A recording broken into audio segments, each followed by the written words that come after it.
নবীন সমর্থক এই রকম ক্লাবের অবস্থা এবং সেটা কি আগে কখনো দেখেছেন আপনার অভিজ্ঞতা থেকে? मैं 1973 से खेला देख रहा हूँ। अपनी ज़िंदगी में ये पहला मरतबा मुझे देखने पड़ रहा है और अल्लाह ना करे ये दिन देखना पड़े। मगर ये हम लोग का मॉडर्न स्पोर्टिंग क्लब का सपोर्टर का ये बदनसीबी है जो हमारे क्लब में जो अहदेदार जो बैठे हुए हैं। आज तक इसके हम लोग को समझ में नहीं आ रहा कि इन स्पॉन्सर का जो पैसा अब तक क्यों नहीं दिया गया। ये तो उनको अपना इज्जत का ख्याल नहीं है, ना मॉडर्न क्लब का इज्जत का ख्याल है। अगर उससे क्लब नहीं चल रहा है तो खुदा का वास्ते आप लोग रीजन दे दीजिए, चलाने वाला इंशाल्लाह मॉडर्न क्लब का। आपका नाम क्या है? Mohammad Badruddin. Okay, thank you.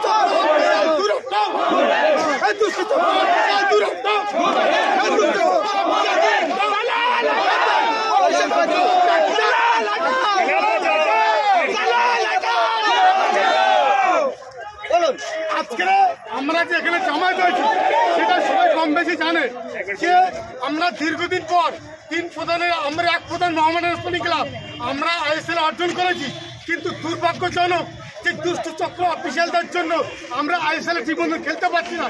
তাই সেই দুষ্ট চক্র অফিসিয়ালদের জন্য আমরা ধিক্কার জানাই এবং তাদেরকে পদত্যাগ চাই। আমরা এখান থেকে আওয়াজ তুলব, দুষ্ট চক্র অফিসিয়াল দূরত্ব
অফিসিয়াল আমাদের কত বেজ্জতি করাচ্ছে ক্লাবের। পুরো আমরা চাই মোহামেডান স্পোর্টিং এর জন্য জাস্টিস। আমরা চাই মোহামেডান স্পোর্টিং ক্লাব আবার ওই ফিরুক, ওই দৌড়ে ফিরুক। আবার না চাই আমি ইনভেস্টর থেকে অফিসিয়াল ভালো কথা বলে ক্লাবকে স্মুথ ভাবে চালায়, প্লেয়ারদের স্যালারি ডিউটা পুরোপুরি শেষ করে তারপরে প্লেয়ার একটা মাইন্ডসেট নিয়ে খেলবে। আমরা চাই পুরোপুরি একটা মোহামেডান স্পোর্টিং ক্লাব আজকেই ওদেরকে দিতেই হবে, এটা দাবি আমাদের। আজকেই স্পন্সরকে যা স্পন্সরশিপ আছে ওদের দিতেই হবে।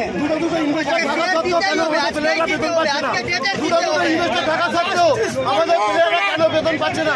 আমাদের সাংবাদিকদের আজকের সম্মানহানি হচ্ছে, কারণ আমাদের দুটো ইনভেস্টর থাকা সত্ত্বেও আমাদের প্লেয়াররা কোনো বেতন পাচ্ছে না।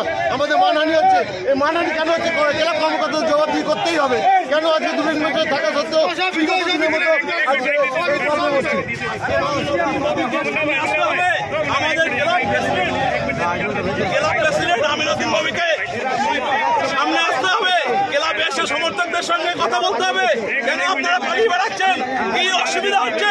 ক্লাবটাকে আমাদের মায়ের মতো ক্লাব, আপনারা ক্লাবটাকে সম্মান নষ্ট করছেন কেন? এই ক্লাবের সম্মান হানি করার অধিকার আপনাদের নেই। আমাদের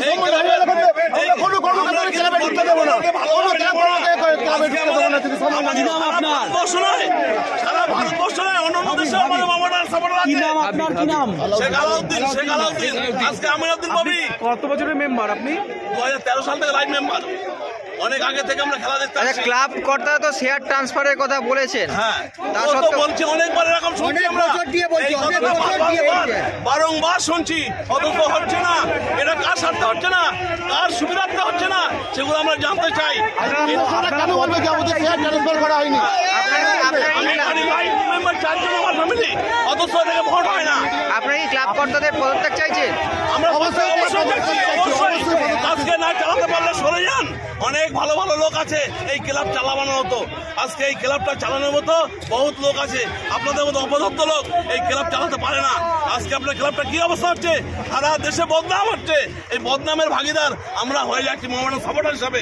আমরা মেনে নিতে পারছি না। আজকে ক্লাবটাকে সমর্থন করছি বলে আজকে এইভাবে আমরা অন্যায়টাকে মেনে নেবো না। এই ক্লাবটা মায়ের সম্মান ক্লাব। আমরা চাইছি মাননীয় মুখ্যমন্ত্রী এই ক্লাবে ইন্টারভেনশন করুক, ক্লাবে স্মুথ রান করুক। আমরা মাননীয় মুখ্যমন্ত্রী, আজকে তো খেলোয়াড়রা প্র্যাকটিসে নেমেছেন, আমরা দিদিকে বলতে চাই, দিদি আমরা আপনাকে ভোট দিয়ে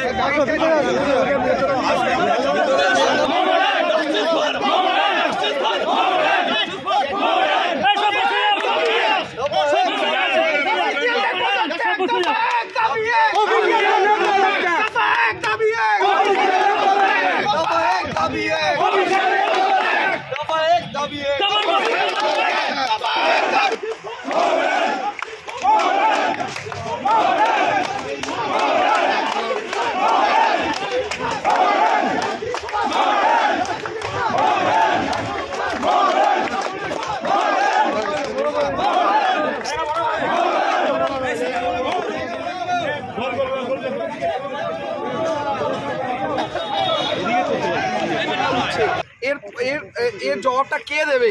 ক্লাব অফিসিয়ালদের এক্ষুনি এসে আমাদের এই জবাবটা দেওয়া দরকার। ক্লাব তো শেয়ার ট্রান্সফারের কথা বলেছে, কিন্তু এত লেট কেন? 3 বছর ধরে কি শেয়ার ট্রান্সফার করা যায় না? 4 বছর ধরে শেয়ার ট্রান্সফার কি করা যায় না? এরকম ডেট অনেকবার ডেট দিয়েছে। এই ডেডলাইন দিয়ে কি হচ্ছে? কোনো লাভ হচ্ছে? প্লেয়ারদের ঠিকঠাক টাইমে স্যালারি পাচ্ছে না, কেন পাবে না? আর আমাদের কেন প্রশ্ন চিহ্ন উঠবে? এত একটা বড় 80-90 রানের ক্লাব একটা, আমাদের এটা গর্ব, কিন্তু এইগুলো কেন হচ্ছে? আমাদের মান সম্মান কি বারবার হানি হবে? এরকম ভাবে আমরা সহ্য করে নেবো? এটা কোনোদিন মেনে নেওয়া যায় না। তো খেলোয়াড়রা তো আজকে অনুশীলনে নেমেছে, কিন্তু তো আপনারা কি চাইছেন? এখন কি চাইছেন? এখন চাইছি যে আমাদের তাড়াতাড়ি এই সমস্যার সম্মুখীন হচ্ছি, যেই সমস্যাটা সারা দেশে আমাদের একটা মানে বাজে চোখে দেখা হচ্ছে, যেই জিনিসটা রিপ্রেজেন্ট করছে, যেই জিনিসটা এদের জন্যই আমাদের হতে হচ্ছে আজ।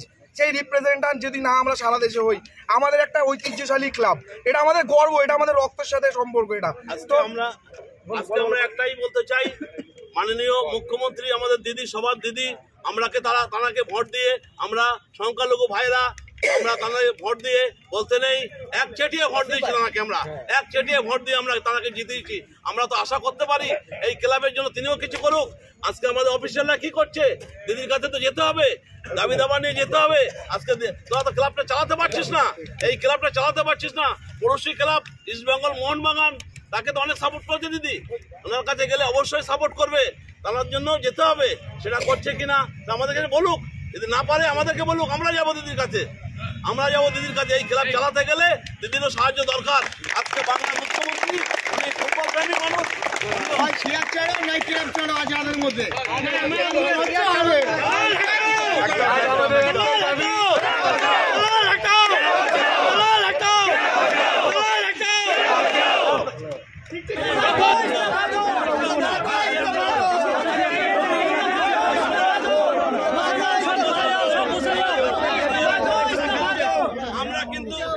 প্রতিবাদের জন্য আজকে এখানে এসেছি। আজ এই ক্লাবের যে অফিসিয়ালরা আছে, এই প্রেসিডেন্টের কথা আমরা পদত্যাগ চাই। আজকে কামাল উদ্দিন বড় বড় কথা বলছে, রাজু সাহেব বড় বড় কথা বলছে, আমিনুদ্দিন ববি বড় কথা বলছে, অথচ ক্লাব চালানোর ক্ষমতা দেখছি না এদেরকে। আজকে টিম প্র্যাকটিসে নামছে না, হ্যাঁ, টিম ইনভেস্টের 4 বছর ধরে ইনভেস্ট করছে, তাকে শেয়ার ট্রান্সফার করছে না। আজকে বলছি বলছে আমি 16 কোটি টাকা দিয়েছি, 3 মাসে 16 কোটি টাকা দিয়েছি।